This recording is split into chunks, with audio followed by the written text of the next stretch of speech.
Hola amigos bibliófilos, y hoy toca noviembre.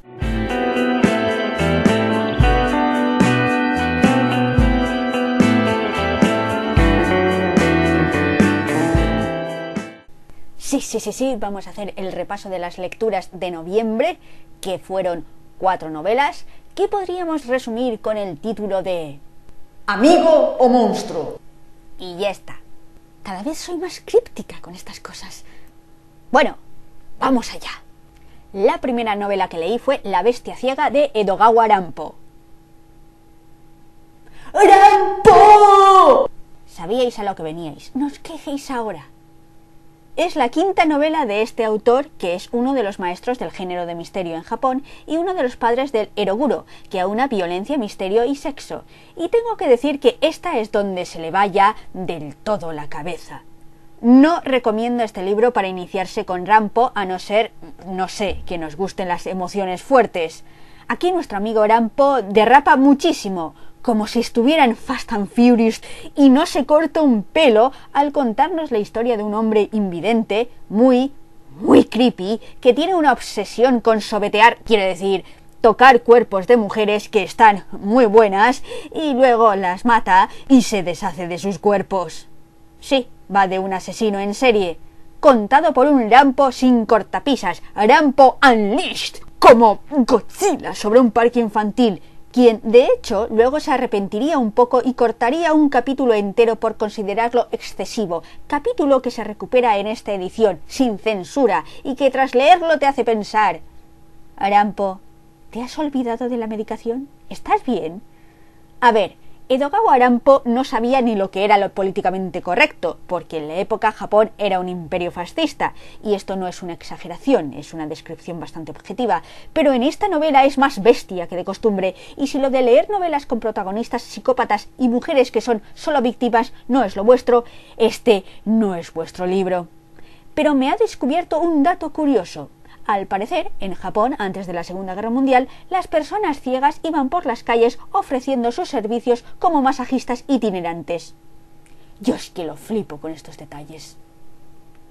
La segunda novela que leí fue El refugio de los canallas de Juan Bas, que va sobre el conflicto vasco, pero es más una novela negra.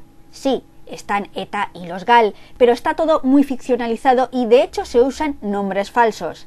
Es decir, no hay un Amedo, un Galindo, por no haber, el presidente del gobierno de la época en la que sucede la historia ni siquiera se llama González. Son todos nombres parecidos. Si sabes historia o conoces la época, está claro de a quién se refiere, pero no usa sus nombres reales.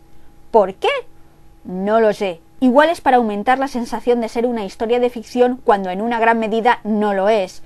O tal vez sea para ahorrarse demandas. Ni idea. Los personajes son todos lo peor, y la verdad es que me caían todos muy mal, y me importaba un pimiento lo que les ocurriera. En ningún momento conseguí una conexión o empatía. Tampoco ayudó que estuviera escrito en lo que chistosamente se llama prosa cipotuda, que es un poco como Pérez Reverte en sus páginas de opinión de los domingos. Es un estilo bastante común en novela negra, en este tipo de novela negra sobre todo, pero a mí en ese instante como que me daba toda la pereza.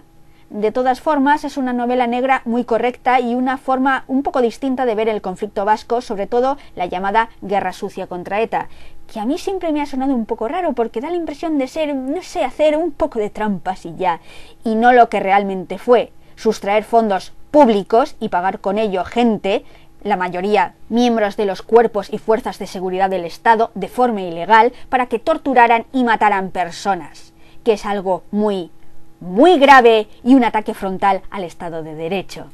Yo es que soy muy tiquismiquis con estas cosas. La siguiente novela que leí fue Mi Antonia de Willa Cather, que es ya el cuarto libro que leo de la autora y mi buena opinión de ella no ha decaído. De hecho, mejoró con esta novela. Es como una versión ampliada y mejorada de Pioneros. Nos sigue contando la vida de estos emigrantes europeos que se establecieron en Estados Unidos en el siglo XIX para hacerse granjeros, pero se toma más tiempo en desarrollar y describir esa comunidad de personas, esos vecinos que tenían que echarse una mano unos a otros para sobrevivir y que al mismo tiempo mostraba signos de xenofobia increíbles. Los emigrantes anglosajones miraban con malos ojos los nuevos emigrantes venidos de Europa continental, cuando los primeros llevaban en Nebraska menos de 25 años, sin mencionar que allí vivían antes nativos sabemos a quienes robaron esas tierras. Al mismo tiempo, Mi Antonia es menos melodramático que Pioneros. Tiene giros y momentos dramáticos, pero es todo mucho más corriente y costumbrista. Se centra sobre todo en esas hijas de emigrantes que abandonaron la granja y se pusieron a servir o a trabajar en el pueblo y fueron vitales para la subsistencia de sus familias porque con el dinero que ellas aportaban, en su casa podían comprar cosas como nueva maquinaria que les permitió prosperar. Willa Cather deja muy claro que los que solo vivían de su granja tuvieron un futuro peor. Eso del granjero autosuficiente que lo consigue todo por sus propios medios es un mito mayormente. Como siempre, la narración está llena de pasajes descriptivos sobre la tierra en la que viven, y se muestra una vez más lo comprensiva que es Willa Cather. No suele juzgar. Hay un personaje, una chica, que en la comunidad tiene muy mala fama, y luego lees por qué y resulta que no ha hecho nada, no es culpa suya, pero la moral de la época era la moral de la época, y Cather la describe tal cual.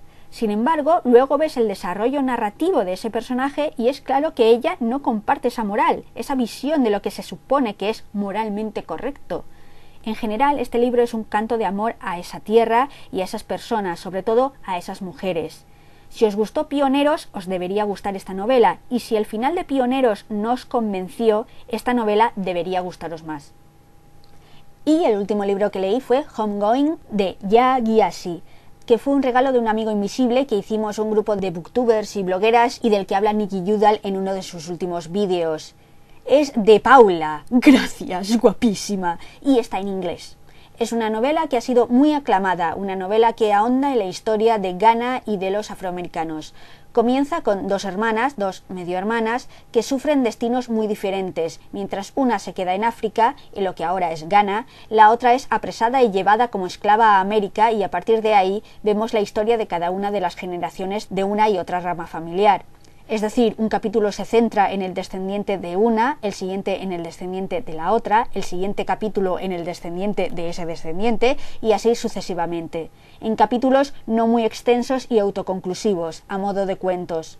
Eso le da un ritmo muy vivo a la narración y cada historia es distinta, con su propia problemática, su visión de un obstáculo histórico o personal que afecta al protagonista de esa historia en particular. Y lo que consigue la autora es dar una visión global de ese pueblo común que se separó. De esa manera ves los problemas comunes a los que se enfrentaron y enfrentan, pero también los particulares. El colonialismo por un lado, la esclavitud y las diferencias legales con los blancos por el otro, haciendo que percibas una raíz común, pero también las diferencias, porque los afroamericanos son estadounidenses, son considerados extranjeros en Ghana, aunque sean de raza negra, pero entiendes su necesidad de conocer su historia, de conocer su identidad pasada, porque erradicar la historia de un pueblo es matarlo. Se trata en su mayoría de historias muy duras, pero es que así fue lo que ocurrió. Y no suaviza las cosas, deja claro, por ejemplo, que al principio hubo tribus africanas que ayudaron a los británicos a capturar y esclavizar a personas de otras tribus o etnias, pero eso no disminuye la culpa europea, sobre todo cuando luego se decidieron a colonizar África del todo. ¡Qué curioso! Se empezó a colonizar América en el siglo XVI, pero en África, estando más cerca, la colonización comenzó a mediados del siglo XIX. Estoy segura de que la prohibición del comercio de esclavos, la Guerra Civil Americana y el comienzo de la industrialización no tuvieron nada que ver con nada.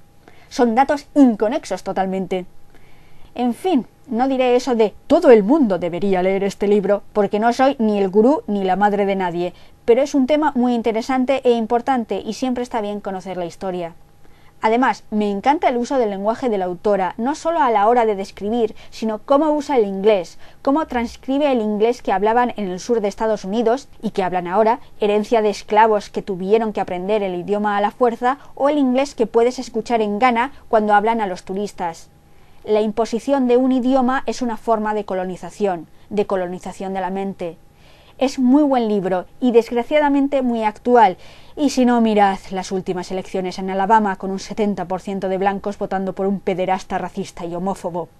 Tal vez las cosas estén mejor que hace 100 años, sin duda, pero aún pueden mejorar mucho, mucho más. Y no solo en Estados Unidos, que en Europa también tenemos nuestra mierda particular. Como he dicho, leí el libro en inglés, pero si no me equivoco, en España está editado en castellano por Salamandra, por si os interesa. Y bueno, ya está. Terminado noviembre. A ver si conseguimos que este diciembre sea algo productivo, aunque sea medianamente. que luego me liaré con cualquier cosa y no haré nada, pero bueno, en fin, al menos lo estoy intentando. Espero que el vídeo os haya resultado útil o al menos divertido. Y sin más, con esto me despido. Gracias como siempre por estar ahí, aguantándome. Hasta la próxima vez.